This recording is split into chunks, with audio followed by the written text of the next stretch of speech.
Welcome to CPL Ignites, a thought leadership series elevating conversations with CPL creatives to inform minds, inspire ideas, and ignite action through enriched design.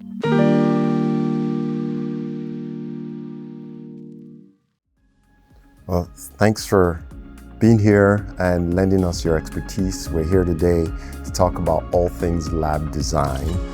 So we know there's a wide variety of lab types, from dry labs to wet labs to advanced manufacturing or labs in healthcare settings. Talk to me about some of the specific design considerations of each of these different lab types. I think to simplify it at first is really looking at things in terms of a wet lab versus a dry lab. So your wet labs are places that have organic compounds and chemicals. They're wetter spaces, wash down, cleanability, things like that. Dry labs tend to be in the realm of they're not using chemicals, they're not using organic compounds. So that encompasses things like computers, electronics, robotics, mechatronics, but even in the spaces that would be turned into visualization labs, things that are kind of extrapolating information of the research being done in the wet lab and taking it out into a dry lab setting. Well, on the architectural side, a lot of it is about the materials that you use. So in wet labs, we are prioritizing washdown capabilities, and so we're using FRP on the walls, or at least an epoxy paint. And then we're going to be using epoxy floors, so those are poured floors. You can take a hose to them and you use an integrated cove base so that you don't have any material lining the wall bases. You're also probably going to be using a phenolic resin countertop or stainless steel because, like you said, in those wet labs you're using chemicals, and so the chemicals tend to degrade the lab benches. And then on the other side, on the dry side, you might be using less expensive benches if you can. So those might be made out of plastic laminate or wood or other metals. And then a lot of times there are electrical considerations in dry labs, and so you might be using a static dissipating floor. You might need to ground the outlets. There are a lot of actual engineering considerations in those as well. Yeah, when we're looking at wet labs, we're often very concerned about containment, and a lot of the focus is on ventilation rates, filtration, exhaust. Can we recirculate air? Can we not recirculate air? Do we need redundant HVAC systems? What happens if the HVAC system goes down? And then, exhaust discharge. Oftentimes we have very hazardous exhaust. How are we handling that? Do we need HEPA filtration, double HEPA filtration, bag in, bag out? So it often really circulate our concerns kind of circle around ventilation requirements, one-pass HVAC systems, and containment. Whereas on dry labs, it's often very electrically intensive. We may have very high electrical loads. So how do you deal with the heat from those electrical loads? Do we have the power capacity available? Again, can we afford to lose power? If we can't afford to lose power, how do we ensure that power is uninterrupted?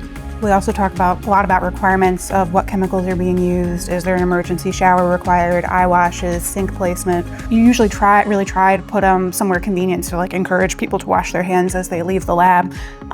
So that can be really critical. What kind of controls on the sinks? Are they motion or foot pedals? Is critical in a lot of lab applications. Touching on the safety component that you just mentioned, on the advanced manufacturing side with robotics and the high-powered delivery that we have for the equipment, safety and instructor visibility is important to have a clear view of the entire lab and all the students in use. So that becomes a challenge when the space is open, but you have more and more equipment, larger equipment, and the voltages increase with that. So placement of kill switches throughout that are easily accessible are important. And with robotics, it's really about stopping interference with that movement, with that action of the robotics. When you get into BSL-3 and high containment, there's backups to backups, because those air handling systems are completely independent and they don't want any opportunity for any transient air to be leaking into any other part of the building. So that comes into that negative pressure too is treating like a vacuum to making sure that nothing is being contaminated. So how do you keep these labs and other functions operational on a college campus? Well, I think that you first want to make sure you're looking at, and Mike can elaborate on the systems that are supporting those spaces, that you might be doing a renovation to 3 labs in an occupied building. So you want to make sure that that infrastructure is in place, and if there's any temporary systems that need to be installed first. And it's kind of like looking ahead before even really starting on the design portion of things. And then there's other aspects of things that we do, looking at the academic schedules, semesters and breaks and things like that, trying to fit in work where we can. I would sort of touch on that when you talked about the systems design. On one project we have at Guilford Tech, in their Advanced Manufacturing Center, we're able to basically turn the campus inside into a large existing building. So we designed many of those mechanical systems to really heat and cool the entire space. So as we developed each phase of the project, we could tie in with really minimal disruption. I wouldn't recommend this unless there was no other choice, but sometimes you renovate in place, and the drawings are, there's 3 or 4 or 5 phases where you shuffle the same thing around in order to renovate portions of the space at the same time. There was one that we worked on, and it was blessed with a 16-foot deck, so that's unusual, but we put scaffolding over a lab, put duct sock and temporary lighting underneath, and did a mechanical renovation above an operating lab. And it was kind of wild, but it worked.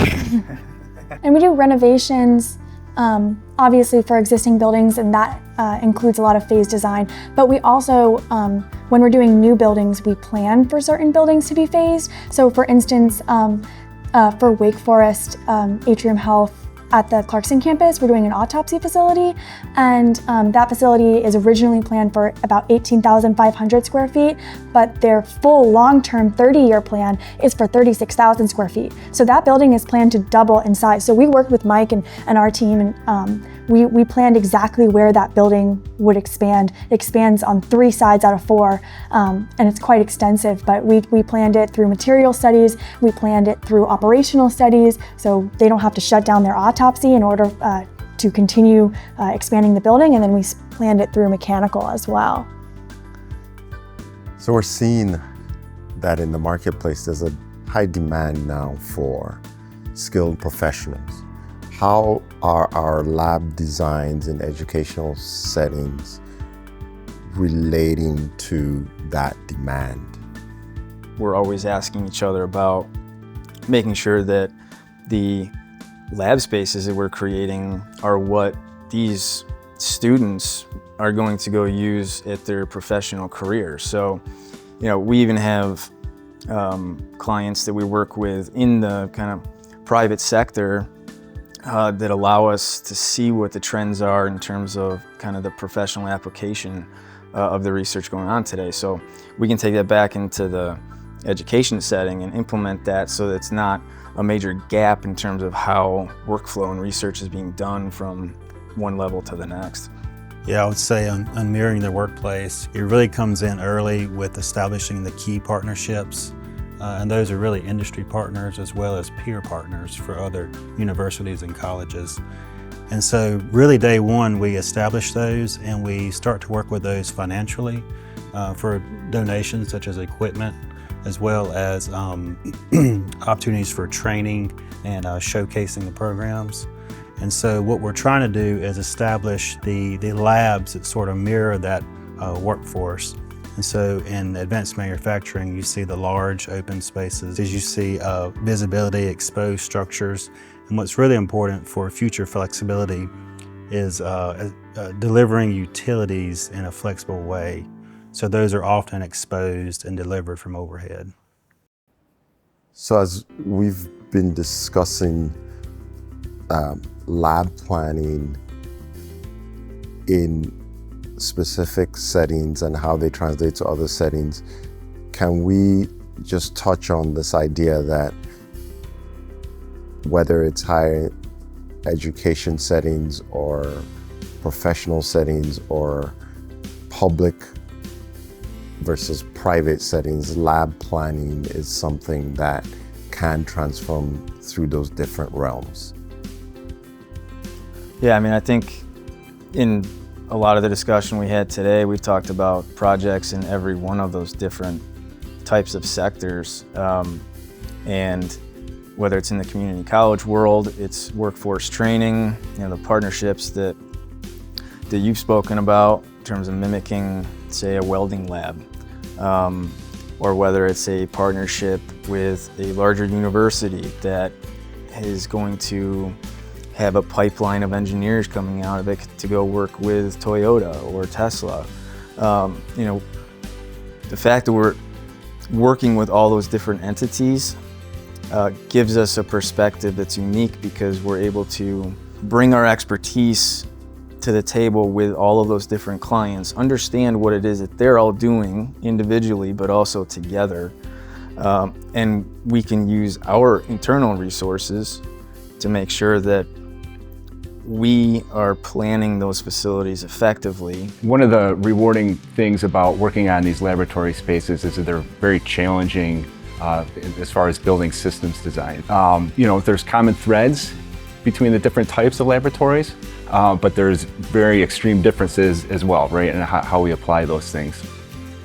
As far as trends that we're seeing on the building systems side, it's really how do we meet those challenging systems requirements and save energy at the same time. On the flip side of designing new buildings that are able to accommodate future research and multiple research programs over multiple years, we also are doing a lot of renovations in existing spaces. So we're seeing the trend of universities or higher education clients coming to us and saying, this is the space that we currently have, and this is what we want to do with it. So we can show them what we can do with a new building, with modular design and flexible utilities, all those sorts of things. But sometimes we don't have that luxury of the new building. So we come in and they say, this is what we have, and we put the lab in spaces that were never meant to hold labs. If we're starting from scratch in a ground up building, that's great. We can start from a blank sheet of paper, right? If we're dealing with an existing space, these labs, like we mentioned, they're very systems intensive. Your power draw may be far beyond what would otherwise be required in a higher education or whatever type of building we're putting these in. So kind of evaluating that, do we have the correct power? Do we have the ventilation? Are there restrictions in recirculating air between this space and other spaces? Is it even possible to put the lab where you want to put it? These are all things that we evaluate early on in the design process. Yeah, I mean, a lot of times we're getting asked to put a lab space in a 1950s concrete structured building that has a floor-to-floor height of 10 feet. So, we'll do initial analytics on it and say, we can do this, we can feasibly say yes, but it's also, as designers and good partners to our clients, is to say, we don't think this is a good idea. You shouldn't spend your money on doing this, because there's some that won't do that. So we want to be able to guide them so that they're successful and actually being able to use their capital dollars successfully. I would just echo on the advanced manufacturing side, to Eric's point about the flexibility. Our clients are really looking to extend the life of their buildings and their lab spaces. And to touch on what Emma said with the existing building renovations, it's really about telling the story of the building. So some of the spaces we get to inhabit have really had 2 or maybe even 3 past lives, and we get to build upon that rather than sort of wipe it out and start over. Thank you very much. Really appreciate your input, your thoughts, and your time today. It's been a really great discussion, very motivating. Thank you.